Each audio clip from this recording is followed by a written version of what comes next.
The 2025 MLQ playoffs are happening this weekend, so today we're going to go through my predictions for who's going to advance out of the play-ins, make it through the playoffs, and be hoisting the trophy at the end of the tournament.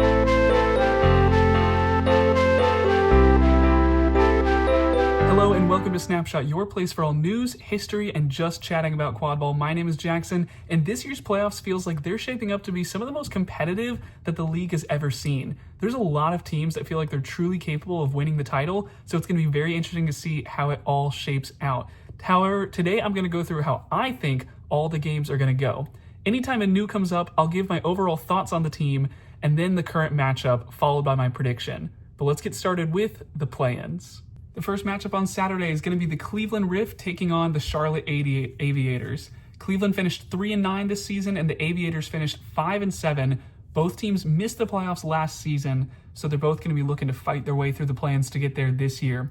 And off the bat, both these teams have big wins for their franchises this year. Cleveland swept Toronto and is making the postseason for the first time since 2016, and Charlotte took the series against the Admirals for the first time in their franchise history. So both teams have been successful in their own rights this season, but which one is going to win? Well, the Rift have some big names to talk about this year, chief among them being Joe Lombardi, and although it hasn't been updated on the stats page just yet as of recording, Lombardi claimed the scoring title this year, leading the league with 32 goals. Lombardi scored 10 against Detroit this past weekend, which I did predict, by the way, to help claim the title of most goals in the league. Additionally, Peter Brechting finished with 18 stops, tied second most in the league, and Cleveland also has Jack Mosley, who made 10 assists this year, and Delaney Lindbergh also recorded 7 stops and got on the score sheet a few times as well.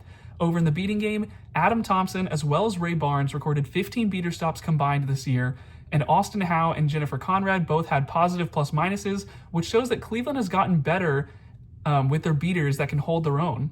The issue is, I think that Charlotte might just have a little bit more depth and firepower. Now, the Aviators don't have a player that put up 32 goals, but they do have 8 players that recorded at least 5. That's 2 full lines of chasers that are all capable scorers. The likes of Zach Thompson and Caleb Brooks both put up 11 each, and they combined for 17 stops on the year. Lee Hodge, Melissa Ross, and Ryan Davis all also got on the score sheet many times this year. Charlotte's beaters are headlined by Cody LeBove, who recorded 12 stops in just 6 games, and throw on Celine Richard, Tony Bonadio, Jordy Sancho, and Josh Peck, who all recorded at least 5 stops, and Charlotte has got a lot of people that can help them out a lot. One thing that could trouble Charlotte is they only caught the flag in 2 of 9 games, Bonadio catching both, but Cleveland hasn't made a flag catch this year, so I think Charlotte should be fine, even if they don't catch themselves. Give me the Aviators in the first match of the play-in. Next matchup is the Detroit Innovators versus the Washington Admirals. Both teams went 6-6 on the year. Detroit lost in the quarterfinals last year, and the Admirals lost in the play-ins. Detroit had a down year compared to last year, but given that they lost Leo Fried in the offseason, what they were able to do this year was still quite good. The Innovators' chasers were very efficient, with Luke Marklin leading the team with 13 goals, and Nick Love, Ashton Glenn, and Brady Sowers all with at least 10, with Gwen Pratt not far behind on 8. Love, Glenn, and Sowers also, along with Rob Butler, all had at least 5 stops, showing that this team has a lot of chasers that can make hits when necessary. In the beating game, Ryan Shue had a phenomenal year, with 12 stops, ranking 8th in the league, and was top 5 in average dodgeballs amongst players with at least 25 drives played. Ray Brodeur and Chris Jane were also quite good this year, with 6 stops each, and both having above a 1.5 average dodgeball count. Detroit's Sarah Moulter and Jackson Massey also had 3 flag catches between them in their 12 games, so Detroit certainly can't be counted out of the seeker game either. As for Washington, they went 6-6, the same as last year, but they did it in a very different fashion. The Admirals lost to Charlotte 2-1 earlier in the year, but then defeated the Boston Forge 2-1 later in the season, proving that they have grown tremendously throughout the year. I went on 3BI earlier in the season, and one thing that I noted about Washington was that they're the team that I think could improve the most throughout this year because of the amount of college players and young developing talent on their team, and the Admirals have absolutely proved that. Young players like Chantal Sidlars and Zan Siddiqui played very well all year, and were still not even one of the top 9 scorers on the Admirals. Brian Mulcahy, Riley Stars, Shane McConaughey, Nathan Jun, John Gaffigan, Liz Stone, and John Evans all had 10-plus goals. 7 players on this team also had 10-plus stops, so the Admirals are more than capable of scoring and getting stops. Colin Bourne and Adrian Koretsky combined for 40 stops, 40 beater stops that is, and 8 of Washington's 11 beaters had a positive plus-minus. Only 2 of those players, being Diana Howard and Ryan Marsh, had an average dodgeball rating of above 1.5, so this team does not possess control very often, but they do have a lot of scoring firepower to make up for it. I think the Admirals have enough depth and strength at the top to win, and I also think that they've improved together a lot as a unit, so I'm going to go with Washington in this matchup. Next matchup is Houston versus Charlotte. Now, Houston went 3-6 this year, and this is the first time that they're making the postseason since 2021. Now, the Legends relocated from League City to Houston this year, and in their first year, the new home team yielded some promising results. Although they were swept by the Stampede and the Soldados, those matches were closer than the score sheet might say, and Houston even went to a golden goal scenario versus Kansas City. The Legends will be bringing a shorter lineup to champs, but Houston will still have a number of key pieces that can help them in their playoff push. Star chaser Andrew Acosta won't be attending, but Sean Allen, Mallory Hughes, Aaron Price, and Chase Contreras all had 4+ goals in only 6 games, and Hughes had 6 stops, so the Legends are still going to have a lot of pieces that are capable of scoring and making a defensive impact. Additionally, Callie Duvall, Sam Reagan, Connor Mason, and Sofia Araujo will all be available in the beating game, and Duvall and Mason had the best weighted plus-minus of any pair of beaters on the team, so the Legends are still going to have a lot of their top beaters as well. Houston is a young team with a lot of pieces that I think are going to help them a lot and that are ready to compete at champs, but due to the roster size and how Charlotte's season has gone, I'm going to go with the Aviators in this matchup. For the final matchup of the upper bracket in the play-in, it's going to be the Admirals versus the Aviators in my scenario. And we've seen this matchup before this season, and with the trip to the quarterfinals on the line, the stakes are even higher. Now, Charlotte won the series in the regular season 2-1, but can they do it again? I think the Aviators might have dodgeball control for the majority of this game, given that Washington has had some struggles in that department this season, but I think the Admirals have a bit more depth and continuity in their team, and I think the top line of McConaughey, Stars, Mulcahy, and Stone, among many others, will be a little bit too much for the likes of Brooks and Thompson to handle. Give me the Admirals to advance to the playoffs. Moving into the lower bracket, it's going to be a gauntlet for these first 2 teams, as they have to win 3 games straight to qualify for the main bracket. But if you're the Innovators, you probably like this first matchup. Cleveland just traveled to Detroit this past weekend and got swept, and although Game 3 was only a 5-goal difference, the other 2 were 100+ point blowouts. And I'm not totally convinced that anything is going to change this week to shift that result. It's of course entirely possible that Joe Lombardi and Adam Thompson carve up the Detroit defense and make this a close one, but I think Detroit just has too many options that Cleveland is going to have to deal with. Give me the Innovators over the Riff in the lower bracket. So then it'll be Detroit versus Houston in the lower bracket semifinal. And the story of this game is going to be, can Houston stop Detroit's top chasers? I think this Legends team is going to end up finding ways to score, especially if they can find mismatches and exploit them. I like Houston's chances at putting up a bunch of points. However, I'm concerned that Detroit's chasers might just run right through them. This is a game that I would be really excited for if Houston had a full roster, and it's through no fault of their own, and 14 players is still a workable game. Houston can absolutely pull this upset, but later in the game, the Legends may start getting tired a little bit faster than Detroit, and I think that's where Ryan Shu is really going to have a field day on the field, adding to an already all-star level beater season for him. I'm going to take Detroit over Houston in this one. And that's going to lead us to the lower bracket finals, the Detroit Innovators versus the Charlotte Aviators. And this is going to be the closest matchup that I think the lower bracket is able to produce. I think both of these teams are very good. They've had good years, and either one of them could advance to the main bracket. Ryan Shu and Ray Brodeur will be able to slow down Zach Thompson and Melissa Ross, but Charlotte has the depth and a vast array of capable scorers to counter that. I think Charlotte has more depth at beater as well, but the star power might be too much for the Aviators. It's really close, and this is probably a game that ends in a 2-3 goal difference, but I'm going to go with Charlotte for one key reason. Detroit is going to be playing in their second game of a back-to-back at this point, and Charlotte will be on rest. I think Detroit is very capable of overcoming that, as many teams are, but given that Charlotte, I think, has just a little bit more depth than Detroit, and I think Detroit might be relying on their top lines quite a bit, I'm going to give the Aviators the slight edge. Give me Charlotte to advance to the playoffs. Let me hop in really quick before we get to the main playoffs and say please subscribe to Snapshot if you haven't already. If you've enjoyed this video, you probably enjoy a lot of other stuff on my channel and more of the videos that I have coming. So please subscribe, it only takes a moment and it really helps me out a lot. Okay, so moving on to the playoffs, I'm gonna put the main bracket on the screen right now. Here's what it would look like. You would have the Titans and the Aviators on one side with the Chicago Prowl and the Kansas City Stampede on the same side. And then on the other side of the bracket, it'll be San Antonio and Washington. They'll play the winner of the Monarchs and Boston. We're gonna start in the bottom left quadrant with the Chicago Prowl going up against the Kansas City Stampede. Chicago finished 12-0 this season. Runners-up 2 years in a row in the finals, and Kansas City went 6-3 this year. Their last playoff appearance, they lost in the quarterfinals to San Antonio last year. Kansas City had a pretty good year this season. They swept the Houston Legends, and we've seen the emergence of Vincent Reyes, especially in that series. Reyes finished top 10 in scoring this year, and he only played 6 games. He ended with 25 goals, and Reyes and Jackson Herdade both had 5+ stops in those 6 games, which is a promising sign for this team's defense.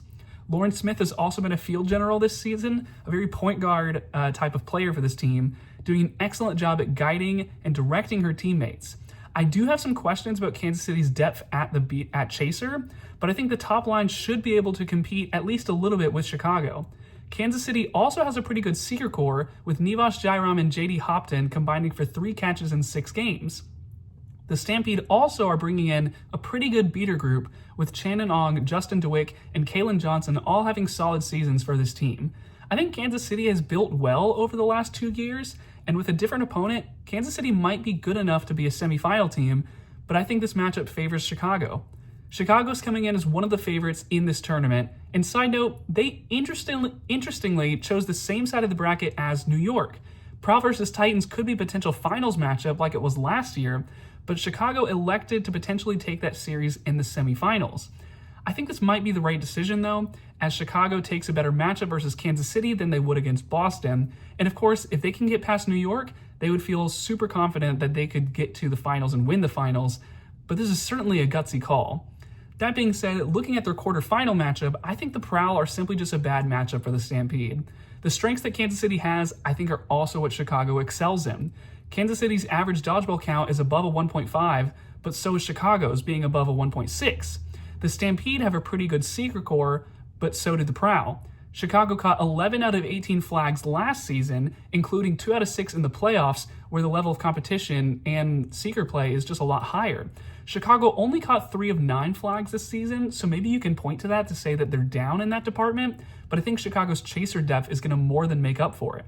Nathan Digman led the team with 27 goals and 14 stops, and there were several other players that put up double-digit stats for the Prowl as well. Riley Andrews, George Blackwell, Ben Peachy, Kennedy Murphy, Justin Cole, Matthew Troy, the list goes on. Many of those players had 5+ stops, and 7 players had 5+ goals as well from all of them. The stats are all there. This team plays defense, they find open players, and they don't turn the ball over, and they can score. I think Chicago wins this series in a 2-0 sweep. Moving on to our second quarterfinal matchup, it's the Boston Forge and the Minneapolis Monarchs. Boston finished this year 8-4, they were a semifinalist last year, and the Monarchs went 9-3 this year, but they lost in the play-ins last year. On paper, I think this is the matchup that can be the closest of all 4 quarterfinals. I've been high on this Boston team this year, but I think Minneapolis can actually give them a run for their money. Starting with the Forge, Ethan Dillon had an absolutely insane year. 25 goals, 12 assists, and just 1 stop shy of a triple-double with 9. Dillon had a really good year. Zachary D'Onofrio and Carson Olazaba also had double-digit goals and stops, and Olazaba had a triple-double with a 14, 14, and 13 year.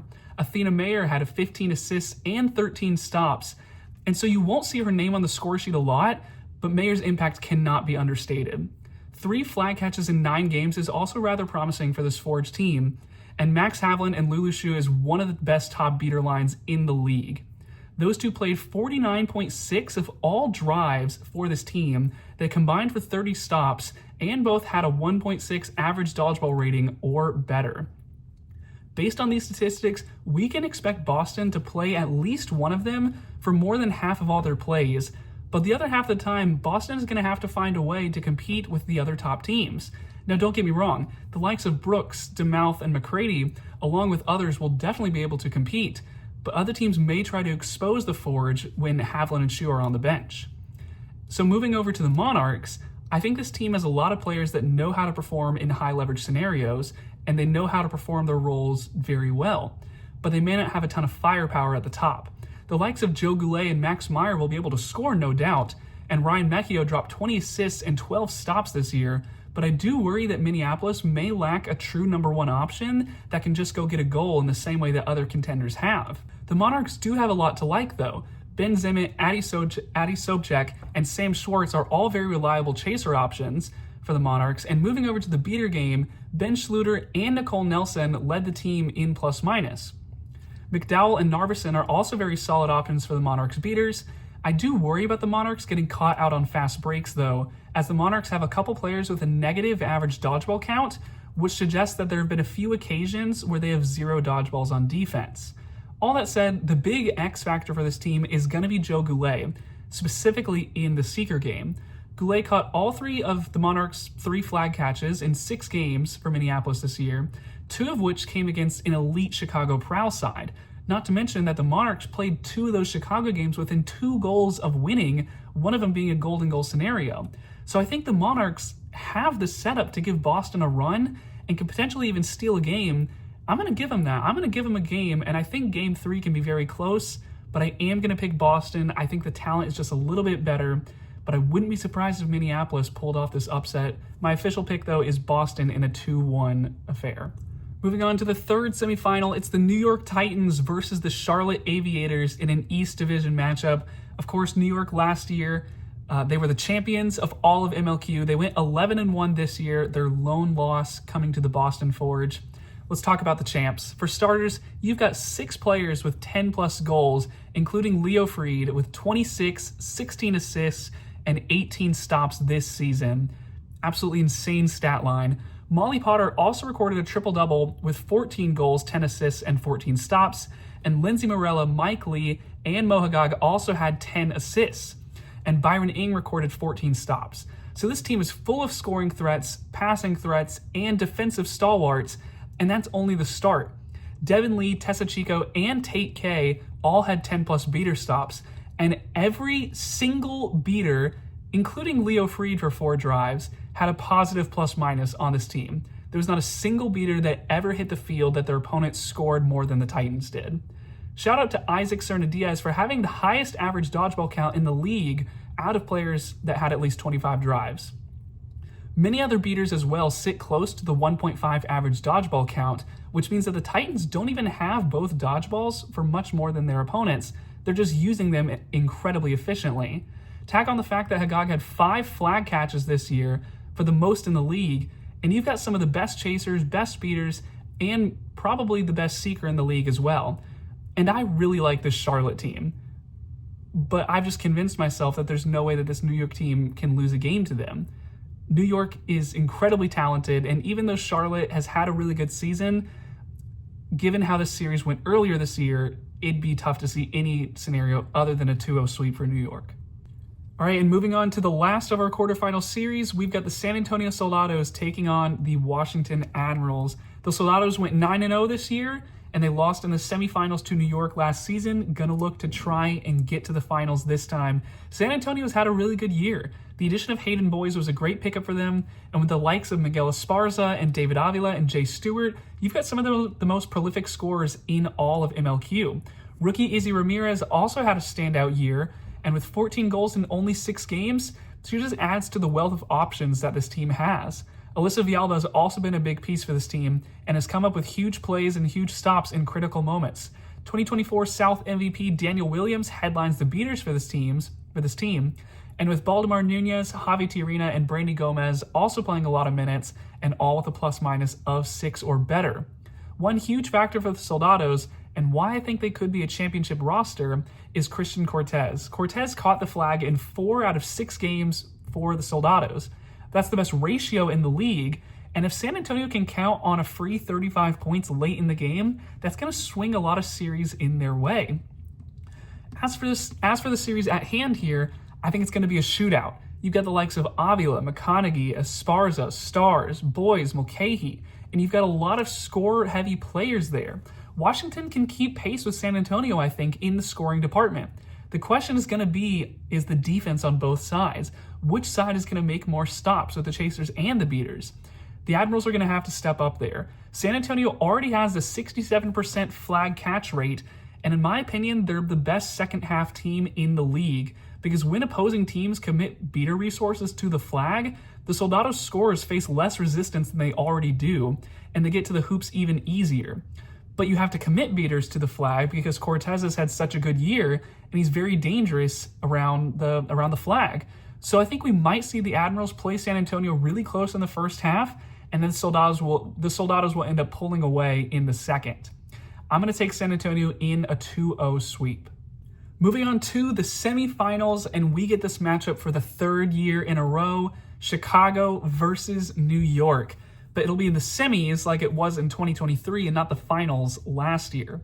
Chicago won it 2-1 in 2023, but New York turned around and won in a sweep in the finals last year. Who's going to take it this year? Well, both teams have great players at every position, so this matchup can really go either way. It's hard to find a mismatch in any department.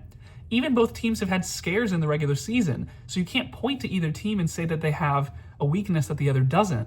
New York dropped a game against Boston, and Chicago had to go to golden goal to avoid the upset against Minneapolis.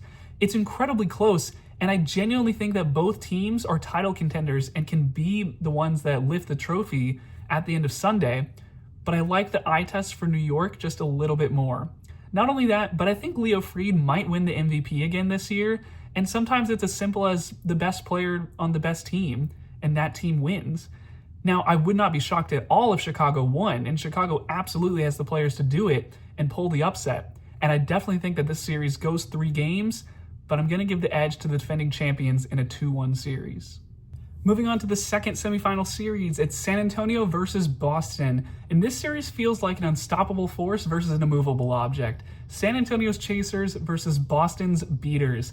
The conflict between the likes of Avila, Boys, and Esparza versus Haviland and Shu is going to be a critical part of the series, and also is going to be really fun to watch.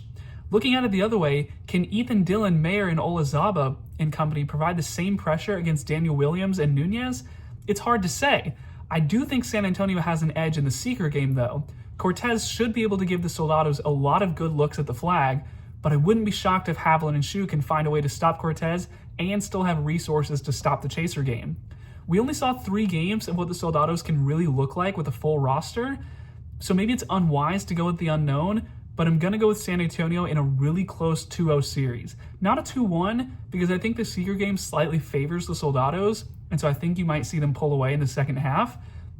And Boston could easily be in the finals this year, and they could definitely make this a game 3, but I just like San Antonio's team just that bit more this year. And so in the finals, the New York Titans making it back for the second year in a row versus the San Antonio Soldados. This would be the Titans' 4th finals appearance overall, and they'd be going for their second championship in back-to-back fashion, and this would be San Antonio's first ever finals appearance, which would make them the 5th team ever to make the finals. And this series has the chance to be an all-time classic. All 3 of last year's divisional MVPs would be playing in this series, and perhaps a few of this year's as well. I expect Leo Fried to have an amazing performance, being able to set up his teammates or come up with a big stop or just do the scoring himself, and I'm expecting New York's beaters to be ready to deal with all of San Antonio's chasers. Esparza and Avila will have to get creative to get through Chico and Lee. Ramirez and Stewart are going to have to take longer shots or take faster runs to get by Tate K and the chaser defense from Potter and Ng. And on the other side, the Soldados are going to have to find a way to stop the passing. New York has a bottomless well of scoring threats and assist threats, and I think that's a big advantage for them. Not to say that San Antonio doesn't have that, because they definitely do, but New York is also elite at making assists and making just the extra pass to find the open player.